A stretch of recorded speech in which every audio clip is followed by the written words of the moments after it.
नमस्कार दोस्तों, स्वागत है आप सभी का मेरे YouTube चैनल स्टेनो गुरु शिवा में।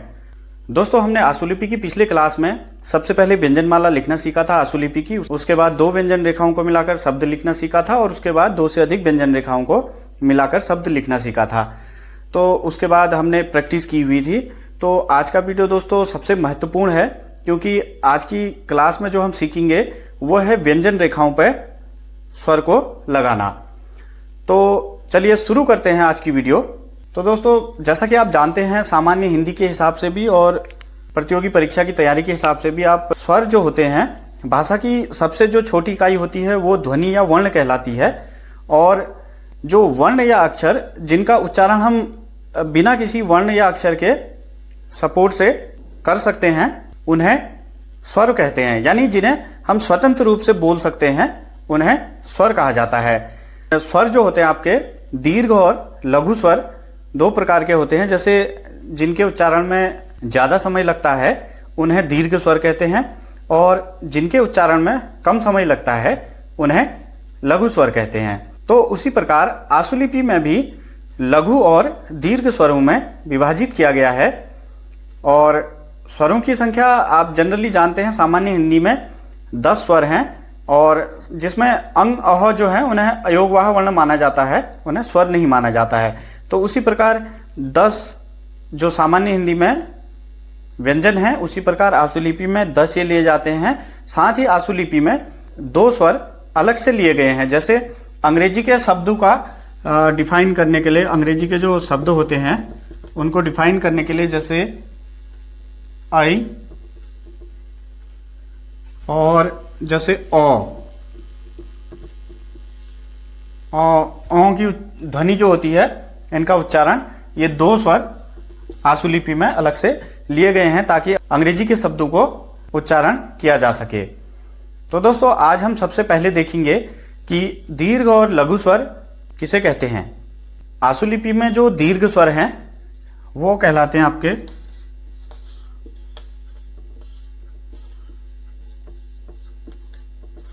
दीर्घ स्वर में जो आते हैं आपके आ, ए, ई और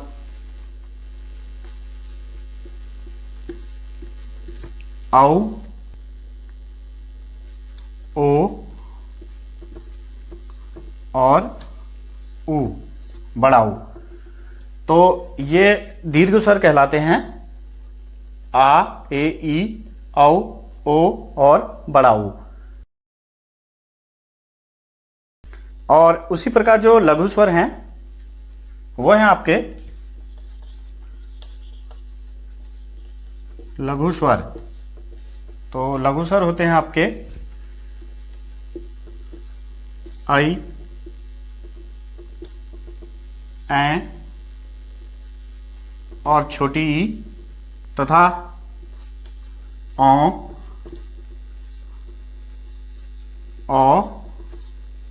और छोटा ऊ। ये हो गए आपके लघु स्वर हो गए, और ये हो गए आपके दीर्घ स्वर। तो दोस्तों, आशुलिपि में इन्हें किस प्रकार डिफाइन किया जाता है वो आज हम आपको बताएंगे। लघु और दीर्घ स्वर आप सामान्य हिंदी में भी पढ़ सकते हैं, कौन कौन से हैं। आशुलिपि विज्ञान में जो स्वर हैं और किस प्रकार इनको लिखा जाएगा ये आज हम देखते हैं।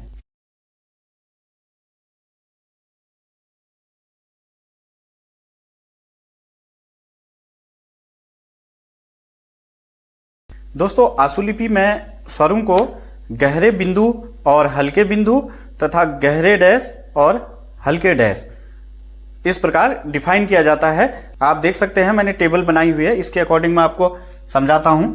जैसे दीर्घ स्वर है, तो दीर्घ स्वर जो है ये बिंदु स्वर जो होते हैं जिन्हें बिंदु के आधार पर डिफाइन किया जाता है, और डैश स्वर जो हैं जिन्हें डैश से प्रदर्शित किया जाता है। और उसी प्रकार लघु स्वर हैं जिन्हें बिंदु से प्रदर्शित किया जाएगा, और जो डैश स्वर हैं उन्हें हल्के डैश से प्रदर्शित किया जाएगा। आइए देखते हैं। जैसे दीर्घ स्वर है तो बिंदु है, तो ये होगा आपका गहरा बिंदु बन जाएगा। ए को भी वैसे ही डिफाइन करेंगे, गहरा बिंदु, और ई को भी गहरा बिंदु। और उसी प्रकार जैसे लघु स्वर हैं इनको हल्के बिंदु से, जैसे जिस प्रकार आशुलिपि की व्यंजन रेखाएं हल्के और गहरी लिखी जा रही थी, उसी प्रकार बिंदु और डैश भी आपको हल्के और गहरे से डिफाइन करना है। तो ये हैं हल्के बिंदु, ई को हम डिफाइन करेंगे हल्के बिंदु से। और ये डैश स्वर जो हैं ये गहरे डैश से प्रदर्शित किया जाएगा, औ, ओ और उ। और औ ये हल्का डैश होगा, और ओ भी हल्का डैश, और छोटा ओ भी हल्का डैश। सबसे पहले आपको इनको जानना बहुत जरूरी है कि बिंदु स्वर कौन से हैं और दीर्घ और लघु में कौन से डैश स्वर हैं, हल्के और गहरे। तो सबसे पहले देखते हैं दीर्घ स्वर में आ, ए और ई, ये आपके गहरे बिंदु होंगे। और लघु स्वर जो हैं ऐ, ए और ई, ये आपके हल्के बिंदु होंगे। उसी प्रकार डैश जो हैं गहरे डैश जो होंगे औ, ओ और बड़ा ऊ, तो ये आपके गहरे डैश होंगे। और औ और ऊ, ये आपके हल्के डैश होंगे। दोस्तों ये जिस प्रकार लिखे गए हैं इनको स्थान से डिफाइन किया जाता है कि कौन से स्थान पर ये लिखे जाएंगे हमेशा। तो जैसे ये है फर्स्ट, पहले स्थान पे ये रहेगा, सेकंड स्थान पे ये रहेगा, और ये थर्ड पोजीशन पे ये रहेगा।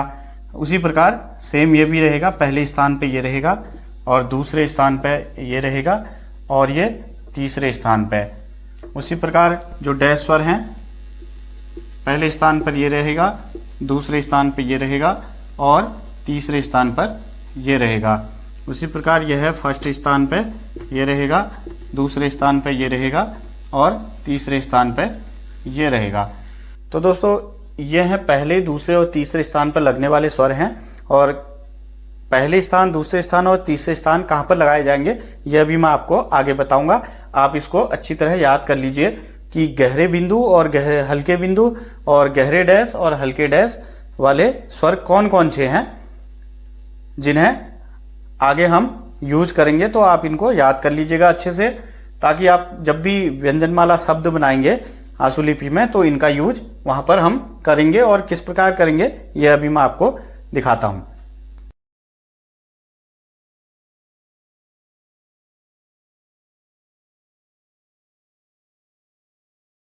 दोस्तों पहले, दूसरे और तीसरे स्थान का जो मैंने स्वर बताए हल्के बिंदु और गहरे बिंदु, उसी प्रकार गहरे डैश और हल्के डैश। तो कोई भी आशुलिपि की जो व्यंजन रेखा है, मान लीजिए समतल व्यंजन जो है बाएं से दाएं लिखा जाता है, जैसे कौवर्ग हो गया आपका, कौवर्ग जो है समतल व्यंजन कहलाता है। और नौ वर्ग जो है ये सब आपके समतल व्यंजन कहलाते हैं। और ये जो ऊपर से नीचे की ओर लिखे जाते हैं अधोमुखी, इनको बोला जाता है डाउनवर्ड, जैसे प हो गया, ब हो गया। और जो ऊपर की ओर लिखे जाते हैं जैसे र हो गया, ये हो गए ऊर्ध्वमुखी, य हो गया, र हो गया और य हो गया, ये आपके ऊपर की ओर लिखे जाते हैं नीचे से। और उसी प्रकार ऊपर से नीचे कर्व में भी लिखे जाते हैं, जैसे भ है आपका, ये भी डाउनवर्ड कहलाता है। तो ये जो भी व्यंजन रेखाएं हैं आपको अभी तक याद हो गई होंगी कि कौन कहाँ से लिखा जाता है। समतल व्यंजन बाएं से दाएं, और अधोमुखी व्यंजन ऊपर से नीचे, ऊर्ध्वमुखी व्यंजन नीचे से ऊपर की ओर, और अधोमुखी व्यंजन ऊपर से नीचे की ओर।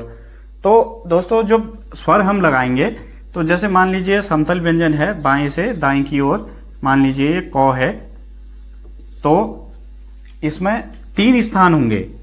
जैसे पहला स्थान ये कहलाएगा, दूसरा स्थान ये कहलाएगा और तीसरा स्थान ये कहलाएगा किसी भी व्यंजन रेखा का। और वो स्थान कहाँ से निर्धारित होगा, जहाँ से व्यंजन रेखा लिखी जाएगी। अगर ऊपर की ओर लिखी जा रही है तो यहाँ से शुरू होगा, और अगर नीचे की ओर लिखी जा रही है तो यहाँ से स्थान उसका शुरू होगा। ये जरूर आप ध्यान रखिएगा कि स्थान कहाँ से शुरू होगा, जहाँ से व्यंजन रेखा लिखी जाएगी वहीं से उसका स्थान शुरू होगा स्वर का। तो पहले स्थान का स्वर यहाँ पर लगेगा, दूसरे स्थान का स्वर लाइन के बीच में, और तीसरे स्थान का स्वर यहाँ पर। मान लीजिए जैसे प की व्यंजन रेखा है ऊपर से नीचे की ओर लिखी जाती है, तो इसका पहला स्थान यहाँ पर हो जाएगा, दूसरा स्थान यहाँ पर हो जाएगा और तीसरा स्थान ये हो जाएगा जहाँ पर हमें स्वर लगेंगे। इसी प्रकार जैसे वो है ऊर्ध्वमुखी ऊपर की ओर लिखी जाने वाली, तो जहाँ पर से शुरू होगा व्यंजन पहला स्थान, दूसरा स्थान और तीसरा स्थान। इस प्रकार जैसे भ है ऊपर से नीचे की ओर लिखा जाता है, तो पहला स्थान, दूसरा स्थान और तीसरा स्थान, इस प्रकार इसको डिफाइन करेंगे। और थोड़ा आगे देख लेते हैं और आपको मैं अच्छे से समझा देता हूं। जैसे आप टॉ लिखेंगे 90 के एंगल में ऊपर से नीचे लिखा जाता है, तो इसका पहला स्थान ये होगा, दूसरा स्थान लाइन के बीच में, तीसरा स्थान ये होगा जहां पे स्वर लिखा जाएगा। उसी प्रकार फ है तो पहला स्थान ऊपर से लिखा जा रहा है नीचे की ओर, तो यहाँ पर होगा, दूसरा बीच में होगा और तीसरा यहाँ पर होगा। और जैसे चौ व्यंजन रेखा है, चौ वर्ग है, तो चौ ऊपर से लिखा जा रहा है, तो पहला स्थान यहाँ पर हो गया, दूसरा लाइन के बीच में और तीसरा स्थान यहाँ पर हो गया। और जिस प्रकार 3 स्थान इधर से लिए जा रहे हैं, तो ये जैसे किसी रेखा की राइट साइड हो गई और ये लेफ्ट साइड हो गई। जैसे ये लेफ्ट हो गई, ये राइट साइड हो गई, यानी 2 साइडें होगी किसी भी रेखा की, टॉ हो, चौ हो, पौ हो, यानी लेफ्ट और राइट, दो साइडें होती हैं। तो आपके स्वर भी दोनों तरफ लगेंगे। जैसे पौ की व्यंजन रेखा है तो पहला स्थान यहाँ पे, दूसरा स्थान यहाँ पे, तीसरा स्थान यहाँ पे। उसी प्रकार पहला स्थान इस तरफ से भी होगा, दूसरा स्थान इस तरफ से होगा, तीसरा स्थान इस तरफ से भी होगा, यानी दोनों साइड से आपको स्वर लगाने होंगे। और जैसे क की व्यंजन रेखा है तो पहला स्थान यहाँ पर हो गया, दूसरा स्थान यहाँ पे, तीसरा स्थान ये मैंने बताया है आपको। और उसी प्रकार उसके दूसरी साइड भी पहला स्थान, दूसरा स्थान और तीसरा स्थान। जैसे ठ है 90 के एंगल में नीचे, पहला स्थान, दूसरा स्थान, तीसरा स्थान। उसी प्रकार लेफ्ट हैंड साइड भी पहला स्थान, दूसरा स्थान और तीसरा स्थान। आगे देख लेते हैं। जैसे आपका बौ है, पहला स्थान, दूसरा स्थान और तीसरा स्थान। उसी प्रकार पहला स्थान लेफ्ट साइड भी, दूसरा स्थान और तीसरा स्थान। दोस्तों इन स्वरों को लिखने के स्थान मैंने अभी आपको बताए हैं। आपको थोड़ा कठिनाई हो रही होगी, जैसे जैसे मैं आपको एग्जाम्पल देते जाऊंगा आप धीरे धीरे आगे समझ जाएंगे कि अच्छे से किस प्रकार स्वर हमें लगाने हैं। दोस्तों सबसे महत्वपूर्ण चैप्टर यही है आपका स्वर का, जिसमें थोड़ा सा आपको टाइम लगेगा कि स्वर किस प्रकार लगाए जाएंगे, और उसको अभ्यास करते हुए आपको थोड़ा अधिक समय लग सकता है। और एक बार आप सीख जाएंगे तो समझिए कि आप आशुलिपि लगभग आधी से ज़्यादा सीख चुके हैं। इसके बाद आपकी आशुलिपि बहुत ही इंटरेस्टिंग हो जाती है अगले चैप्टर में, और बहुत ही मज़ेदार हो जाती है, जहाँ से आप फिर आशुलिपि लिखना अगर शुरू करेंगे तो आप कभी नहीं छोड़ेंगे और पूरा कंप्लीट करके ही छोड़ेंगे। बस ये जो 4 वीडियो मैंने पिछली बनाई हुई हैं और 5वीं ये है जो स्वर है, ये यहाँ पर तक आपकी थोड़ा सा कठिनाई आपको होगी। उसके बाद से इंटरेस्टिंग आपके चैप्टर शुरू हो जाते हैं, जहाँ से आपको ज़्यादा कुछ नहीं करना है, बस याद करते हुए चलना है। आशुलिपि में सारा आधे से ज़्यादा शब्द बने हुए हैं जिनको आपको रेखाओं में याद कर लेना है। और ये जो आपको सिखाए जा रहे हैं स्वर लगाने, ये फिर बाद में आपको कहीं कहीं ज़रूरत पड़ेगी। इनका फिर ज़्यादा उतना महत्व नहीं रहता है। आप ज़्यादा से ज़्यादा शब्दाक्षर, शब्द चिन्ह होते हैं, अगर आपको याद हो जाएंगे उसके बाद आप आशुलिपि आसानी से लिख सकते हैं, फिर आपके लिए ईजी हो जाएगा। और चलिए आगे देखते हैं। दोस्तों ये तो मैंने आपको जो व्यंजन रेखा है उनके स्थान बताए, और जब आप आशुलिपि की कॉपी में जब आप करेंगे तो उसमें भी लाइनें होती हैं। मैं आपको उसमें समझाता हूं। जैसे कॉपी में इस प्रकार लाइनें बनी होती हैं, तो इन लाइनों के भी 3 भाग होते हैं। जिस प्रकार व्यंजन रेखा के 3 स्थान मैंने बताए, उसी प्रकार इन रेखाओं के भी 3 भाग होते हैं। जैसे ये लाइन से ऊपर जो है ये आपका प्रथम स्थान हो गया, और जो ये लाइन है, लाइन के साथ आपका दूसरा स्थान हो गया, और लाइन से नीचे यहां पर तीसरा स्थान कहलाता है।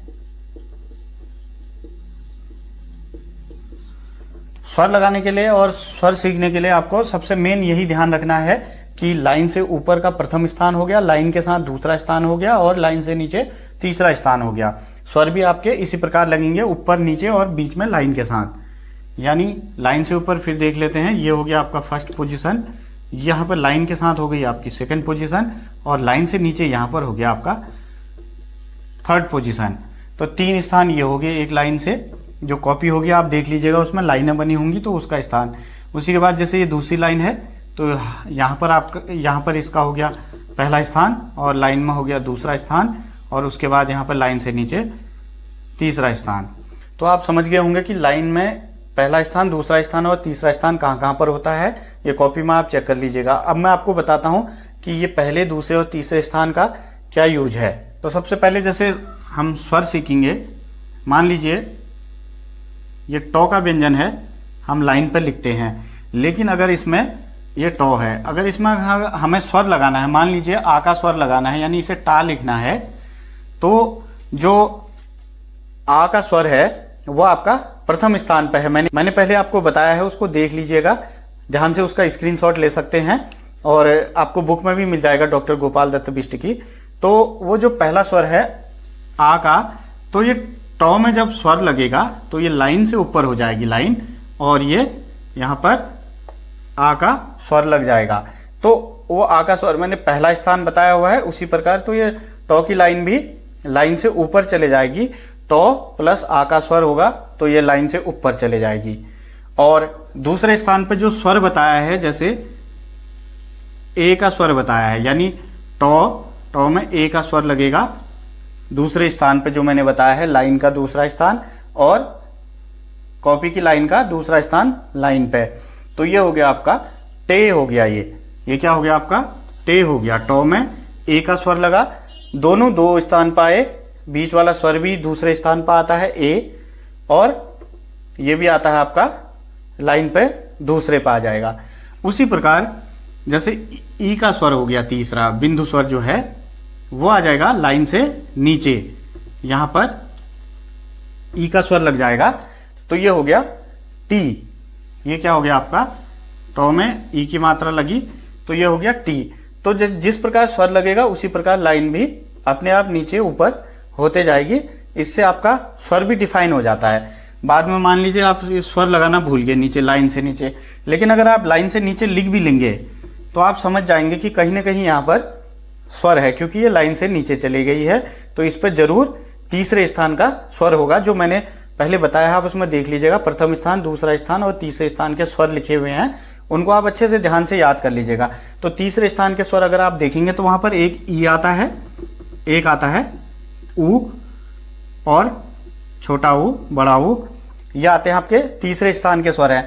तो अगर आप जैसे लाइन लिखेंगे, मान लीजिए स्वर लगाना भूल भी गए, तो आप इन तीनों से मिला लेंगे। या तो ये टी होगा, ई का भी मात्रा होगी, या ये टू होगा, या होगा टू, छोटी यू की मात्रा। तो इनसे जो भी सार्थक शब्द बनेगा उस आधार पर आप अपने आप स्वर भी डिफाइन कर लेंगे। यानी जैसे टी अगर शब्द सही है, टू सही है, या टू सही है, इससे आप हिंदी का नॉलेज भी हो जाएगा आपको, और जो शब्द सही होगा वो स्वर यहाँ पर ऑटोमेटिक लग जाएगा। और अगर आपने याद कर लिया इस तरीके से, जैसे मैं बता रहा हूँ, पहले स्थान पे ये, दूसरे स्थान पे ये और तीसरे स्थान पे ऐसे, तो आप ऐसे भी आसानी से लिख पाएंगे।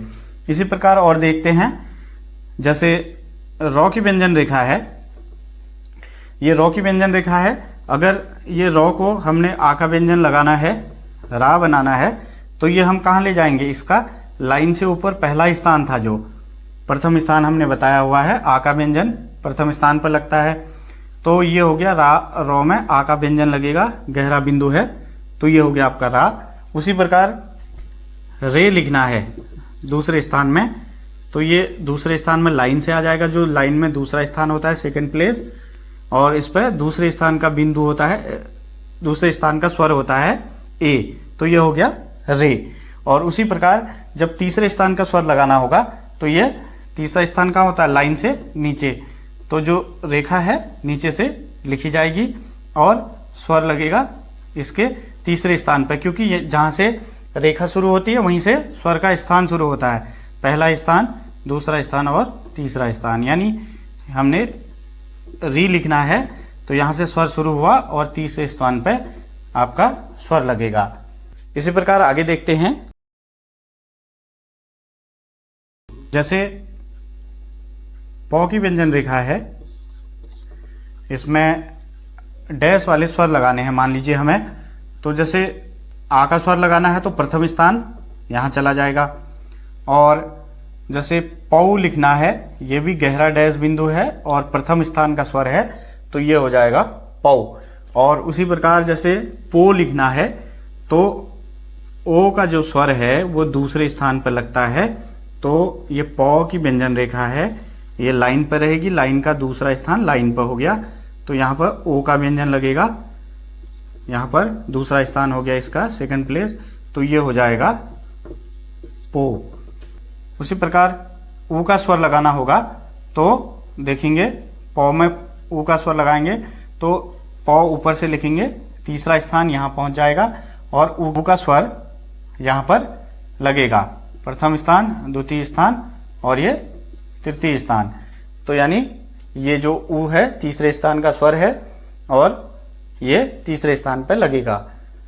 दोस्तों आशा करता हूँ आज की वीडियो में आप समझ पाए होंगे, और कल की वीडियो में हम लगातार स्वर को ही सीखेंगे कि किस प्रकार और अभ्यास करेंगे कि किस प्रकार प्रथम स्थान, द्वितीय स्थान और तृतीय स्थान पर स्वर लगाए जाते हैं। क्योंकि अभी जो आज की वीडियो जो मैं बना रहा हूँ इससे आपको लगेगा कि स्वर थोड़ा आपको कठिनाई हो सकती है। अगर इसका आप 2-3 बार अभ्यास करेंगे तो आप समझ जाएंगे कि प्रथम स्थान के स्वर और द्वितीय स्थान और तृतीय स्थान के स्वर तथा गहरे बिंदु, हल्के बिंदु तथा गहरे डैश और हल्के डैश, ये आपको समझ में आने लग जाएंगे। तो उसके बाद आप आगे जब हम प्रैक्टिस करेंगे तो उस समय आपको कोई दिक्कत नहीं होगी। तो इस वीडियो का लगातार आप बहुत ज़्यादा अभ्यास कीजिएगा, जिससे आपको स्वर को समझने में कोई दिक्कत नहीं होगी। तो दोस्तों आज के वीडियो में इतना ही, मिलते हैं नेक्स्ट वीडियो में, तब तक के लिए बाय बाय, थैंक यू।